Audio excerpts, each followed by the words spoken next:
فقہ اسلامی پرکھنے کے معیارات. عام و خاص جب مطالعہ کتب فقہ و حدیث کرتے ہیں تو انہیں دونوں لٹریچر میں اختلافات نیز ترجیح کے انبار نظر آتے ہیں، اور اسی بنیاد پر اس کا ذہن یا تو فقی ہو کر حدیث سے متنفر ہو جاتا ہے یا حدیثی بن کر فقہ کو مخالف حدیث سمجھ بیٹھتا ہے.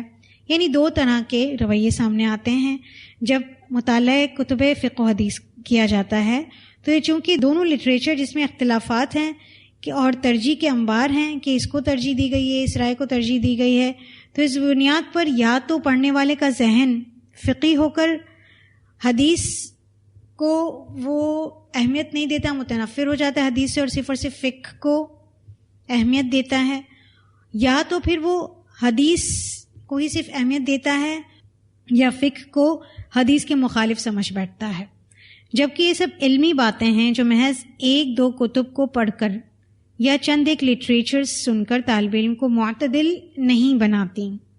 یعنی ساری علمی باتیں ہیں جو ایک یا دو کتابیں پڑھ کر یا چند لٹریچر سن کر طالب علم کو معتدل نہیں بنا سکتی، بلکہ اس کے لیے ضروری ہے کہ کتب کا بتدریج اور گہرائی سے مطالعہ کیا جائے. یعنی جب ایک طالب علم تسلسل سے اور گہرائی سے مطالعہ کرتا رہتا ہے تو اس کو فقہ اور حدیث دونوں میں کوآرڈینیشن، دونوں میں مطابقت پتہ لگنے لگتی ہے.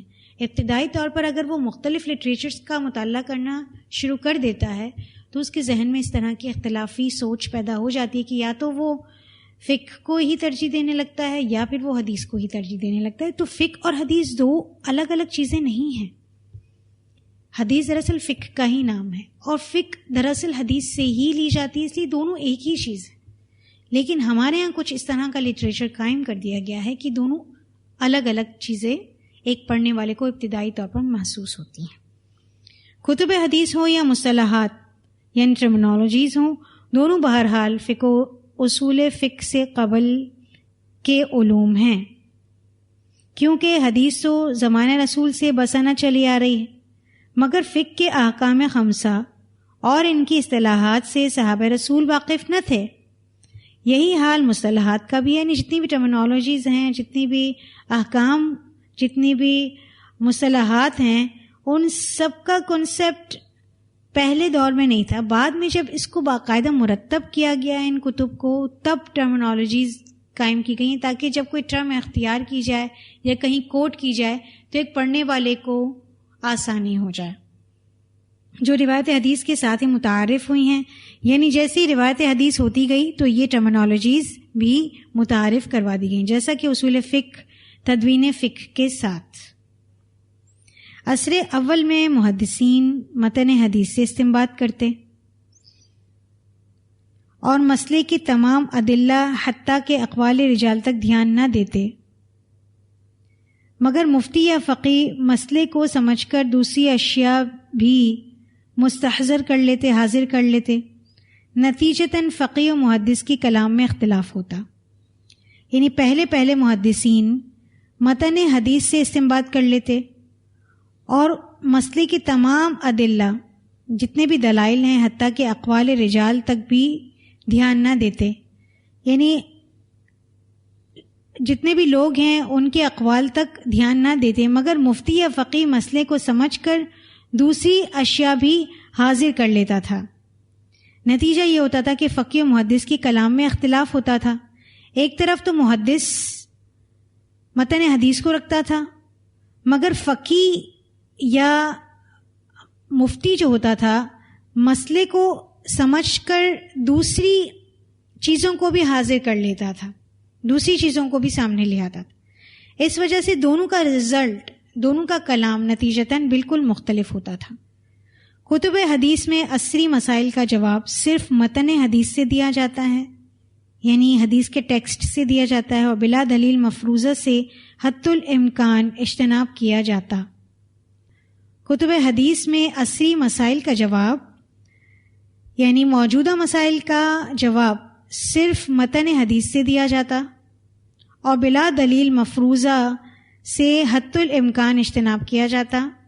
یعنی کوئی بھی بات بلا دلیل نہ بیان کی جاتی، جو مفروضہ ہوتی اس سے امکانی طور پر اجتناب کیا جاتا، مکمل طور پر کوشش کی جاتی کہ اس سے بچا جائے. مگر فقہ کتب میں گو مسائل بکثرت ہوتے ہیں، مگر زیادہ تر اقوال اختلافی یا بلا دلیل مفروضوں پر مبنی ہوتے ہیں. یہاں بیسیکلی بیان کیا جا رہا ہے فرق محدث کا اور فقیہ کا. ایک محدث، اس کا زیادہ تر دھیان صرف اور صرف متن حدیث پر ہوتا ہے، تو وہ جب بھی مسئلے کا حل بیان کرتا ہے تو وہ صرف اور صرف احادیث کو دیکھتا ہے، احادیث کے متن کو دیکھتا ہے.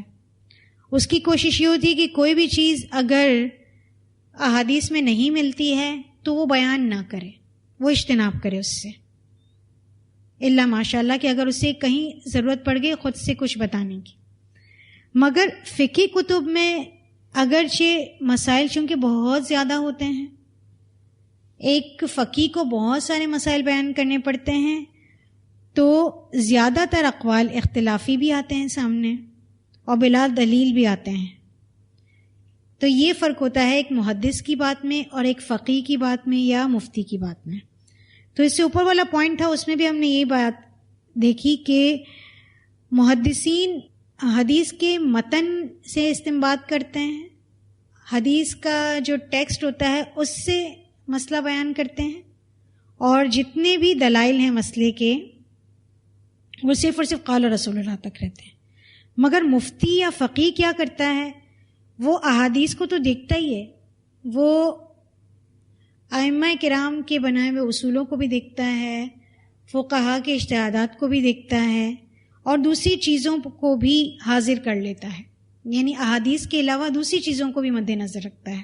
یہ ان دونوں پوائنٹس کا خلاصہ ہے کہ ایک محدث حدیث بیان کرتا ہے اور مسئلے کا استنباط کرتا ہے، اور ایک فقیہ یا مفتی حدیث کو تو رکھتا ہے پیش نظر، لیکن اس کے علاوہ دیگر اصول اور چیزوں کو بھی لے کر آتا ہے. تو اس میں کچھ چیزیں مفروضہ بھی ہوتی ہیں اور کچھ ان کو باتیں بغیر دلیل کے بھی بیان کرنی پڑتی ہے. اس وجہ سے مختلف اختلافی اقوال سامنے آتے ہیں. کتب حدیث میں نصوص سے استدلال زیادہ ہے، مگر کتب فقہ میں قیاس سے زیادہ ہے. یہاں بھی اس بات کا خلاصہ کر دیا گیا.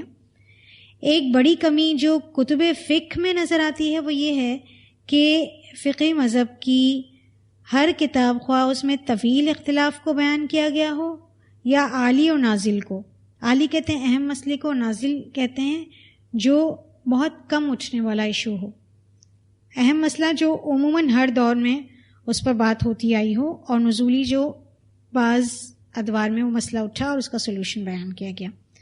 تو ایک بہت بڑی کمی جو کتب فقہ میں نظر آتی ہے وہ یہ ہے کہ فقہ مذہب کی ہر کتاب میں، خواہ اس میں طویل اختلاف کو بیان کیا گیا ہو یا عالی و نازل کو، ان میں حدیث پر نظر اپنے مذہب کے مطابق ہی کی جاتی ہے. یعنی ایک فقیہ جب کوئی مسئلہ بیان کرتا ہے تو وہ حدیث کو تو دیکھتا ہے، لیکن اپنے فقہ کے اصولوں کے مطابق حدیث کو دیکھتا ہے اور پھر وہ کسی نتیجے پر پہنچتا ہے. ایک وسعت پسند طالب علم کے لیے کتب فقہ میں یہ عام کمی ہے، جس سے پھر وہ احادیث میں غور کر کے مکمل کرتا ہے. یعنی جب وسعت پسند طالب علم ان کتب فقہ کا مطالعہ کرتا ہے تو اس کو یہ عام کمی نظر آتی ہے، پھر وہ ان کمیوں کو احادیث پڑھ کر غور کر کے مکمل کر لیتا ہے اور وہ صحیح نتیجے پر پہنچ جاتا ہے. اب اصول استنباط کیا ہیں؟ اصول فقہ ہی دراصل اصول استنباط ہیں. اس لیے فقیہ اگرچہ متون کو کھنگالتا ہے، یعنی ٹیکسٹ کو کھنگالتا ہے، اپنے ہی مسلک کے متون کو کھنگالتا ہے اور استنباط و ترجیح بھی کرتا ہے اسی کے مطابق، اور استنباط و ترجیح بھی ان سے ہی کرتا ہے. انہی متون کو کھنگال کر استنباط بھی کرتا ہے اور پھر ترجیح بھی دیتا ہے مختلف اقوال کو، مگر تقلید سے وہ بچ نہیں پاتا. یہی بات ہے کہ ایک فقیہ، جو بات چلی آ رہی ہے نا عصر اول میں محدثین اور متن حدیث سے استنباط کرتے، عصر اول میں محدثین متن حدیث سے استنباط کرتے، تو یہ ساری بات یہاں تک آ کر اس کی کنٹینیوٹی ہے کہ ایک فقیہ تقلید سے بچ نہیں پاتا اور مسائل کو اپنے مذہب کے مطابق ترجیح دیتا ہے۔ تو یہ فرق ہوتا ہے فقہی کتب کا۔ بعض فقہی کتب میں تفرقہ اور اختلاف کا ایسا انداز اپنایا گیا ہے جو اتفاق اور باہمی مودت کی بجائے بغض و عداوت کو انگیخت دیتا ہے۔ یعنی بہت سا فقہی کتب میں ایسا مواد موجود ہے جو تفرقے اور اختلاف میں ایسا اپنا منفرد انداز رکھتا ہے جس میں اتفاق اور باہمی مودت و محبت نہیں پائی جاتی، بلکہ بغض اور دشمنی، بغض اور عداوت کو انگیخت دیتا ہے، ابھارتا ہے۔ جب ان کا ٹیکسٹ پڑھا جاتا ہے تو اتفاق کی فضا نہیں پیدا ہوتی، باہمی مودت نہیں پیدا ہوتی ہے، بلکہ بغض اور دشمنی سامنے والے کے لیے پیدا ہوتی ہے، دوسرے مسالک کے لیے۔ نتیجتاً تان لان یعنی تانا و تشنی شروع ہو جاتی ہے، لان تان شروع ہو جاتا ہے، اور حمز و لمز کے ساتھ لڑائی اور مقاطعہ تک شروع ہو جاتا ہے۔ حمز کہتے ہیں آنکھوں سے اشارہ اور لمز کہتے ہیں لفظوں سے اشارہ کرنا۔ تو آنکھوں، لفظوں، ہر طرح سے تان و تشنی، اشارے بازیاں اور پوائنٹ آؤٹ کرنا، یہ سب شروع ہو جاتا ہے۔ اور مقاطعہ یعنی قطع تعلق تک ہو جاتے ہیں۔ ہونا کیا چاہیے تھا؟ اسلام تو ہمیں ایک پلیٹ فارم پر جمع کرتا ہے، انما المؤمنون اخوہ۔ اصول کیا ہے اسلام کا کہ مسلمان آپس میں، مومن آپس میں بھائی ہیں، بھائی ہیں۔ تو بھائی چارے کی فضا کچھ فقہی کتب میں ان کے مطالعے سے سامنے نہیں آتی، بلکہ تفرقہ اور اختلافات کی فضا پیدا ہوتی ہے۔ دوسرے کے پیچھے نماز چھوڑ دی جاتی ہے۔ یہ سب ایسے امور ہیں جنہیں اللہ اور اس کے رسول نے حرام قرار دیا۔ کیا تعان و لان کرنا اپنے بھائی پر، حمز و لمز کرنا، مقاطعہ، قطع تعلق کرنا، دوسرے کے پیچھے نماز تک چھوڑ دینا، آپس میں مسلمانوں کے درمیان عداوت و دشمنی و بغض پیدا کرنا، اختلافات و تفرقہ پیدا کرنا، یہ سب اللہ کے نزدیک حرام ہے۔ یہ فقہ کی کچھ کتابیں جو ہیں تو دین کو پروموٹ کرنے کے لیے، لیکن دین کے نام پر ایسے کام انجام دے رہی ہیں۔ اس لیے فقہی مسائل کی تشہیر کے وقت ہمارے ہاں مختلف گروہی انداز سامنے آتا ہے۔ مسئلہ پوچھنے پر یا تو صراحتاً یہ کہہ دیا جاتا ہے کہ ہماری فقہ میں اس کا حل یہ ہے، یا بعض دفعہ سواد اعظم ہونے کی دلیل دی جاتی ہے۔ سواد اعظم کا مطلب یہ ہے کہ چونکہ اکثریت ہماری ہے اس لیے یہ مسئلہ اس فقہ کے مطابق کیوں ہے، یعنی اپنی سرداری بیان کی جا رہی ہے کہ ہم سب سے زیادہ ہیں تعداد میں، تو ہمارے مطابق فتویٰ یوں ہیں۔ یعنی اکثریت جہاں پر ہو، جہاں پر تعداد زیادہ ہے جس کی، اس کی بات مانی جائے۔ مگر حدیث رسول جو وضاحت سے مسئلے کو پیش کر رہی ہوتی ہے اس سے صرف نظر عام دیکھنے یا سننے میں آتا ہے، یعنی اس کو اگنور کر دیا جاتا ہے۔ ایک طرف فقہی بات ہے اور ایک طرف حدیث کی بات ہے، تو حدیث کو اگنور کر دیا جاتا ہے۔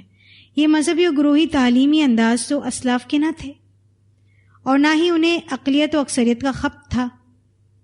خبط کسے کہتے ہیں؟ قرآن پاک میں پڑھا ہے نا ہم نے، یتخبطہ الشیطان من المس، خبطی بنا دیا اسے، اس کی عقل کو الٹ پلٹ دیا، اس کی عقل پر وہ قابض ہو گیا، وہ ایسی باتیں کرنے لگا جو عقل کے خلاف ہوں۔ تو انہیں اقلیت و اکثریت کا خبط تھا۔ ایسی بات ہم نے اسلاف میں نہیں دیکھی کہ بھئی آپ کم ہیں تو آپ کی بات نہیں مانی جائے گی، ہم زیادہ ہیں، ہم اکثریت میں ہیں تو ہماری بات مانی جائے گی۔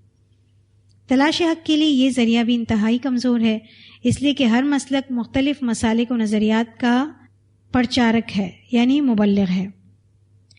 تو تلاش حق کے لیے یہ ذریعہ بھی انتہائی کمزور ہے، اس لیے کہ ہر مسلک مختلف مسلک کو مختلف مسالک و نظریات کا پرچارک ہے، یعنی مبلغ ہے، اور ہر ایک تقسیم در تقسیم ہو چکا ہے۔ دین اعتبار سے ایک مسلمان معیار حق اکثریت کو نہیں بلکہ مدلل بات کو بناتا ہے، یعنی ایک مسلمان کا معیار حق کو جاننے کے لیے اکثریت نہیں ہے، میجورٹی از اتھارٹی نہیں ہے، بلکہ مدلل بات ہے، خواہ وہ اقلیت پر ہی مبنی ہو۔ جو قرآن و سنت رسول صلی اللہ علیہ وسلم میں کہہ دی گئی ہے وہی مدلل بات ہے. اس لیے ان دونوں ماخذ سے مستنبت مسائل ہی کو فقہ اسلامی کہا جا سکتا ہے، نہ کہ ان بیجا دعووں کو. یہ بیجا دعوے کون سے ہیں؟ جس کے ذریعے ایک فقیہ مسائل کا استنباط کرتا ہے، احادیث کو تو وہ سامنے رکھتا ہے لیکن اپنے مسلک کے اصولوں کے مطابق.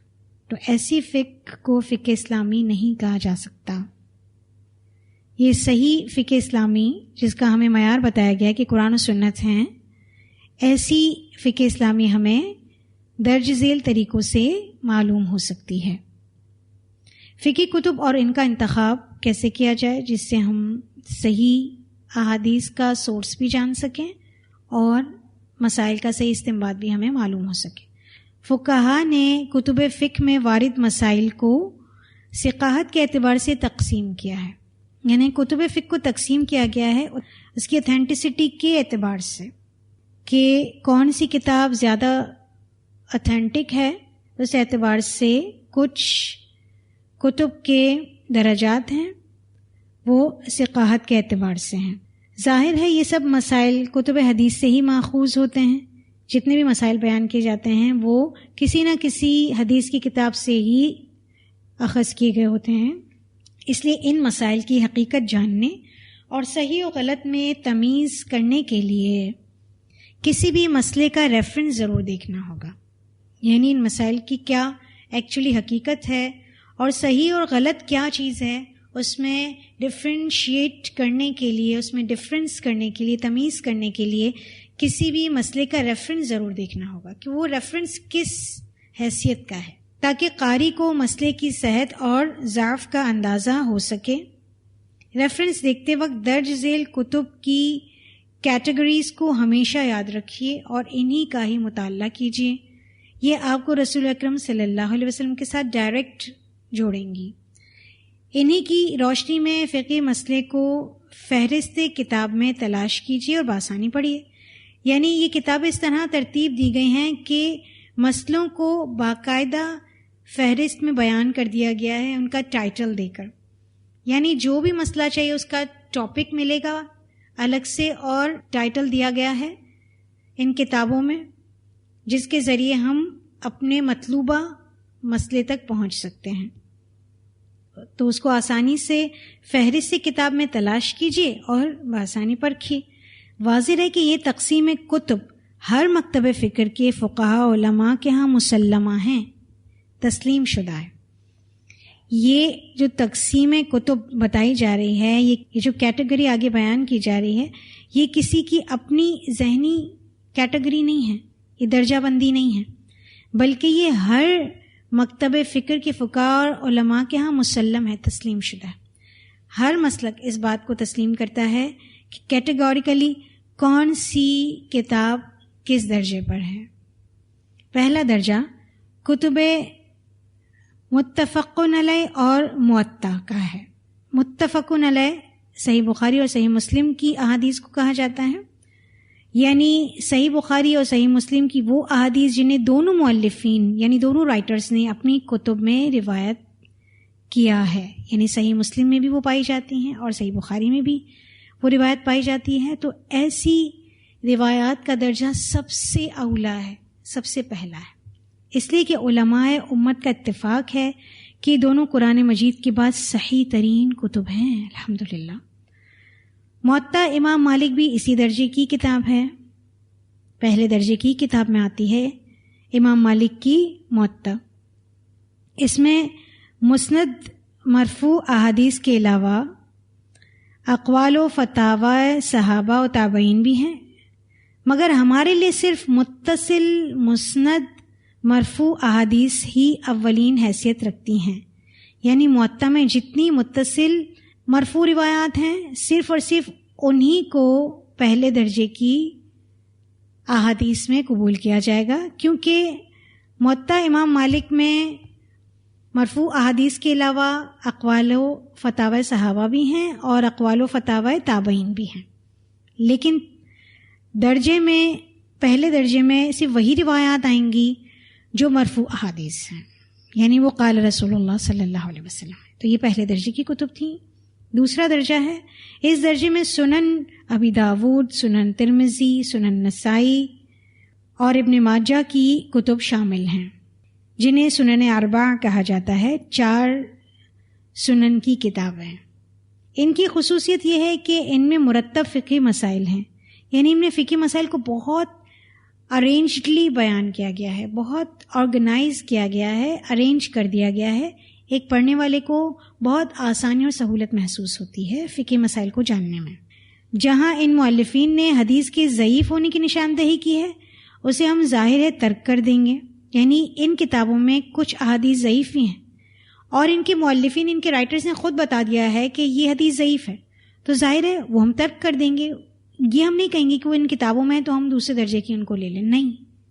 جس طرح موطا امام مالک میں وہ روایات ترک کر دی جائیں گی جو اقوال صحابہ یا تابعی اور تبع تابعین ہیں، ان کے اقوال ہٹا دیے جائیں گے، وہ پہلے درجے میں نہیں آئیں گے، صرف مرفوع روایات آئیں گی۔ اسی طرح دوسرے درجے میں وہی احادیث آئیں گی جن کی اتھینٹسٹی ان مؤلفین نے بتا دی ہے، جن کے بارے میں ان مؤلفین کی خود کی یہ رائے ہے، یہ انہوں نے بتایا ہے کہ ضعیف ہے، اس کو نہیں لیا جائے گا۔ اور جو مسئلہ دوسرے درجے کی کتب میں باوضاحت نہیں، تو ان کتب سے ہم مدد لیں گے جو آگے آنے والی ہیں۔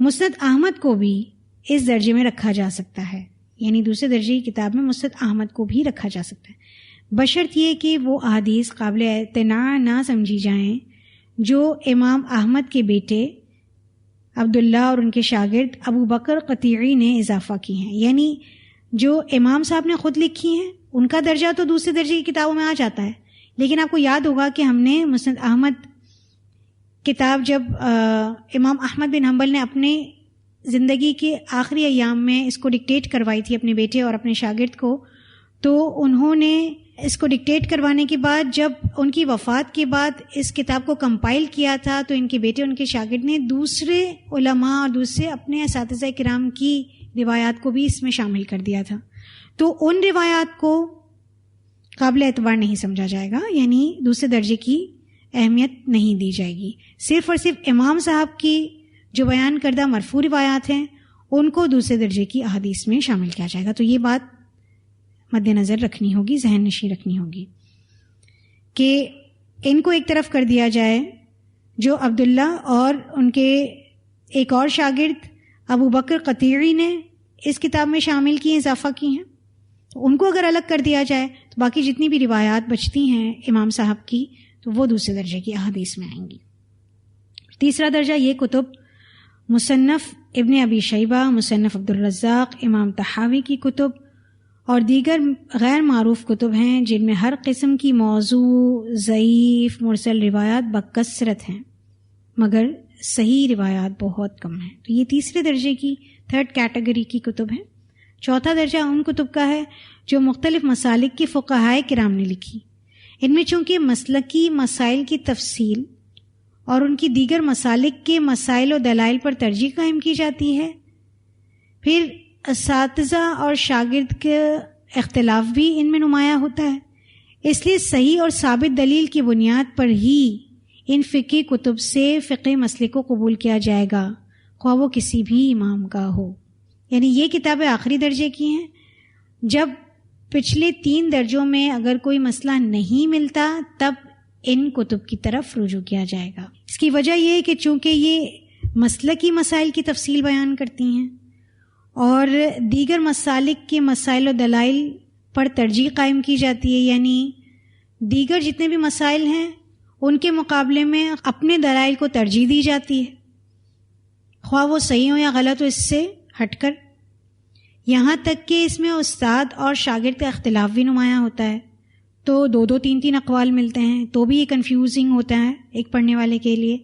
اس لیے صحیح اور ثابت دلیل کی بنیاد پر تو اس میں جو فقہی مسائل ملتے ہیں ان کو تو قبول کر لیا جائے گا، خواہ وہ کسی بھی امام کا ہو، لیکن اگر وہ کسی صحیح اور ثابت دلیل کی بنیاد پر نہیں ملتا تو اسے قبول نہیں کیا جائے۔ انتخاب، بے شمار فقہی کتب مارکیٹ میں دستیاب ہیں، اب کس کا انتخاب کیا جائے؟ تو ان کے انتخاب میں 2 امور کا ضرور خیال رکھیے۔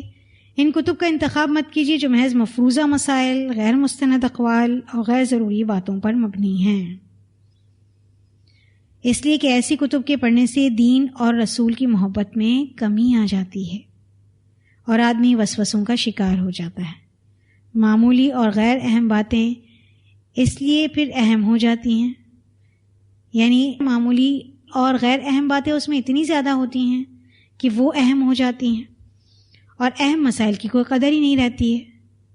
بلکہ ایسی کتب کا انتخاب کیجیے جن میں مسائل کو آیات قرآنیہ اور احادیث رسول صلی اللہ علیہ وسلم یا اقوال صحابہ سے مدلل کیا گیا ہو، یعنی ریفرنسڈ بیسڈ کتابیں ہی لیں، اور جو ہمارے عمل سے تعلق رکھنے والے مسائل پر ڈسکس کی گئی ہیں کتابیں صرف انہی کو پڑھا جائے.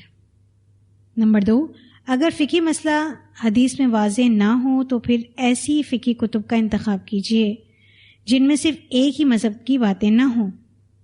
یعنی اب اگر فقہی مسئلہ حدیث میں واضح نہ ہو تو پھر کیا کریں؟ کیسی فقہی کتب کا انتخاب کریں جن میں صرف ایک ہی مذہب کی باتیں نہ ہوں، ایک ہی مسلک کی باتیں نہ ہوں، بلکہ چاروں مذاہب اور دیگر علماء و فقہا کی علمی کاوشوں اور دلائل کا بھی ذکر ہو. ایسی کتاب کا انتخاب کیا جائے تاکہ سب علماء کے علمی اور فکری نقطۂ نظر و استدلال سے مستفید ہوا جا سکے، کیونکہ سبھی علماء و فقہا برحق تھے.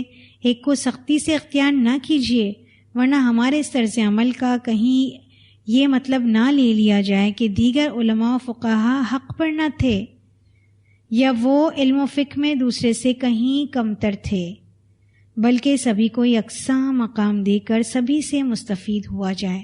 ایک بہترین معتدلانہ عمل ہے جو ہمیں اختیار کرنے کی ضرورت ہے.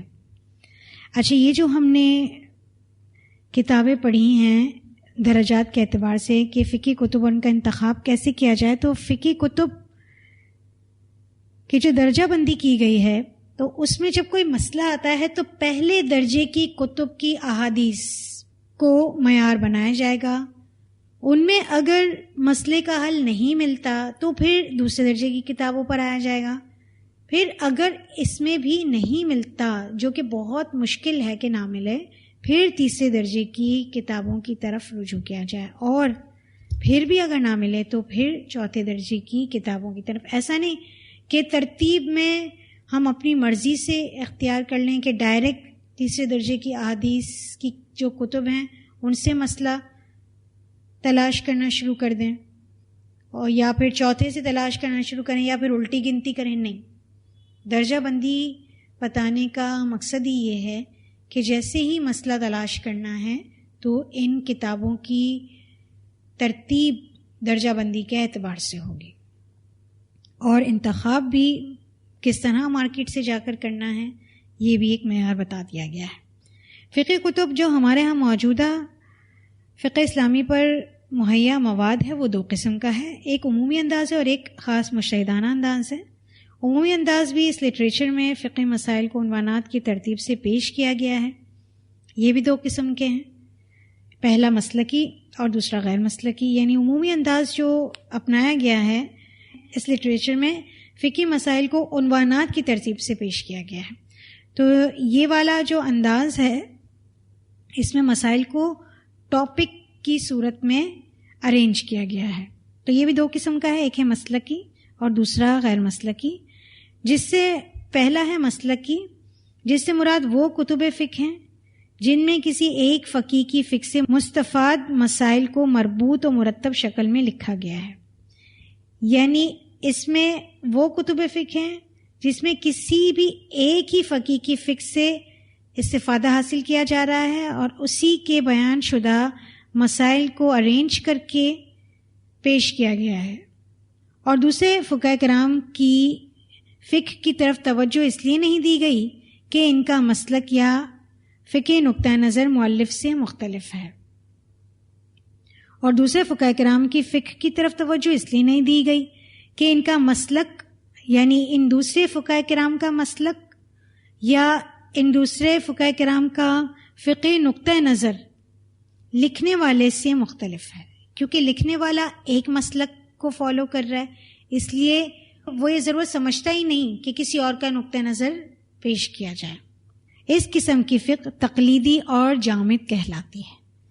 اس قسم کی جتنی بھی کتابیں ملتی ہیں، جتنا بھی عمومی انداز ہے، عمومی طور پر یہی انداز پایا جاتا ہے ہمارے پاس. اگر بازار میں جا کر ہم کتابیں دیکھیں تو ہمیں یہی انداز ملے گا.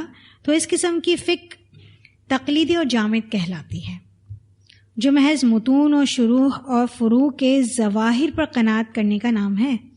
یعنی جتنے بھی اس میں متون پائے جائیں گے، جتنی بھی شروحات ہوں گی اور جتنے بھی فرعی مسائل ہیں، ان سب کو ظاہری طور پر جان لیا جاتا ہے. بس ان عبارات کو صحیح یا غیر صحیح دیکھے بغیر من و عن قبول کر لیا گیا ہے اور مسائل لکھ دیے گئے ہیں.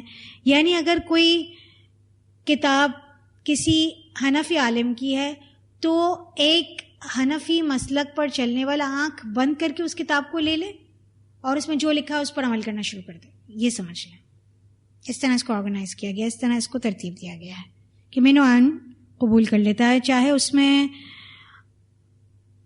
دلائل ہوں نہ ہوں، چاہے اس میں دیگر فقہاء کرام کی رائے موجود ہو یا نہ ہو. اور مسائل لکھ دیے گئے ہیں ایسی کتابوں میں. عام فہم ہے، عربی، اردو، انگلش میں بھی دستیاب ہے. ان کتب میں مسلکی چھاپ ایسی نمایاں ہے کہ آدمی ادھر سے ادھر نہیں ہو پاتا. یعنی یہ کتابیں بہت آسان فہم پر مبنی ہیں کہ پڑھنے والے کو بہت آسانی سے سمجھ آ جاتی ہیں. عربی میں بھی ہیں، اردو میں بھی اور انگلش میں بھی موجود ہیں. اور اس میں مسلکی چھاپ بہت نمایاں ہے کہ آدمی ادھر ادھر نہیں ہو سکتا. یعنی اگر مجھے امام ابو حنیفہ کے مسالے کی کتابیں چاہیے تو میں یہ کہوں کہ مجھے ان کے مسئلے کی کتابیں چاہیے تو مجھے بہت آسانی سے مل جائیں گی. پورے مکتبے، پوری لائبریریز، پورے مارکیٹس ایسی ہیں جہاں پر ایک ہی مسلک کی کتابیں ملتی ہیں. ان کتب میں مسلکی چھاپ ایسی نمایاں ہے کہ آدمی ادھر سے ادھر نہیں ہو پاتا. ان کے مطالعے کے دوران ایک قاری اصل مصادر سے بمشکل آگاہ ہو پاتا ہے. بہرحال ان کے مطالعے سے دیگر فقہاء کرام کے علم و استدلال سے قاری محروم رہتا ہے. ایک پڑھنے والا شاید ایک فقہ میں تو ایکسپرٹ ہو جاتا ہے، اس کو اس کی حساب سے تو فقہ مل جاتی ہے، لیکن دیگر جتنے بھی فقہاء کرام ہیں ان کے علم اور استدلال سے وہ محروم ہے. اس کی دوسری قسم جو عمومی انداز پایا جاتا ہے وہ غیر مسلکی ہے. اس قسم کے لٹریچر میں تقریباً بیشتر فقہاء کی فقہ سے فائدہ اٹھایا گیا ہے اور دیانت دارانہ طور پر سب فقہاء و مجتہدین کے طریق استدلال اور دلائل پر بحث کی گئی ہے. یعنی ایسا لٹریچر بھی موجود ہے جس میں بیشتر فقہاء کی فقہ سے فائدہ اٹھایا گیا ہے. یعنی مسلکی بنیادوں سے ہٹ کر عمومی کتابیں ہیں یہ. تو ان تمام فقہاء مجتہدین کا طریقہ استدلال اور دلائل زیر بحث آتے ہیں ایسی کتابوں میں. ایسا مواد یقیناً اہل تحقیق کے لیے بہت ہی دلچسپ و مفید ہوتا ہے. یعنی ایک پڑھنے والے کو، ایک تحقیقی مزاج رکھنے والے شاگرد کو، یہ صرف اور صرف تحقیقی مزاج رکھنے والے شاگرد ہی ایسی کتابیں ڈھونڈے گا جس کو یہ شوق ہو کہ میں یہ بھی جانوں کہ اس مسئلے کے بارے میں سب جتنے بھی علماء، جتنے بھی فقہاء گزرے ان کی کیا کیا رائے ہے. تو ایسے طالب علم کے لیے ایک بہت اچھی کوشش ہے. کسی بھی اختلافی مسئلے کی حقیقت کو بآسانی جانا جا سکتا ہے ایسی کتب سے، اور عام افراد کو اس سے آگاہ بھی کیا جا سکتا ہے، اور یوں اپنی دینی ذمہ داری کو ادا کرنے کا صحیح لطف بھی آتا ہے. قاری اس مرتب و مربوط فقہ سے جہاں مستفید ہوتا ہے وہاں وہ فقہاء کرام کی وسعت نظری، عدم تعصبی اور دلائل کو جان کر اپنے علم، عادات و فکر میں ایک گنا اضافہ کرتا ہے. یعنی جہاں وہ ایسی مربوطہ فقہ سے مستفید ہوتا ہے وہاں وہ فقہاء کرام کی وسعت نظری بھی، کہ کتنی ان کی نگاہ گہری تھی، کتنی بصیرت تھی ان میں، اس کا اندازہ کر سکتا ہے. ان کے اندر تعصب نہیں تھا، ان فقہاء کرام کے اندر، یہ وہ جان سکتا ہے. اور دلائل کو، ایویڈنسز کو جان کر وہ اپنے علم میں، اپنی عادات میں، اپنی فکر میں ایک گنا اضافہ کرتا ہے. اس کے علم میں بھی اضافہ ہوتا ہے، اس کی عادت میں بھی تبدیلی آتی ہے، اس کی فکر میں بھی تبدیلی آتی ہے. ایسے لٹریچر سے متاثر عوام اور خواص دونوں تعصبات اور باہمی نفرت کو خیر بات کہنے کا ضرور سوچتے ہیں کہ اب ایسی چیزوں کو ختم کر دینا چاہیے جو ہمیں تعصب ہمارے اندر ابھارتی ہے یا نفرت جنم لیتی ہے، اور اس کا عزم بھی وہ کرتے ہیں. صحیح احادیث سے مستفاد فقہی مسائل پر مبنی لٹریچر بھی اس میں داخل ہے. یعنی صحیح احادیث سے مستفید فقہی مسائل جو اخذ کیے گئے ہیں، ایسا لٹریچر بھی اسی غیر مسلکی کتابوں میں ہی آتا ہے جن میں فروعی اصولی مسائل کو احادیث سے مستنبط کیا گیا ہے۔ فقہ السنہ اور دیگر کتب طہارت، نماز، روزہ، حج وغیرہ کے مسائل پر مبنی کتب بازار میں اب دستیاب ہیں، یعنی ٹاپیکلی ان کتابوں کو ارینج کر دیا گیا ہے جو کسی بھی قسم کی مسلک سے ہٹ کر ارینج کی گئی ہے، جس میں فوقیت احادیث رسول صلی اللہ علیہ وسلم کو دی گئی ہے، جن سے فرقہ واریت کی بو نہیں آتی۔ اس لٹریچر کی اساس قدیم ماخذ پر رکھی گئی ہے، یعنی قرآن و سنہ پر رکھی گئی ہے۔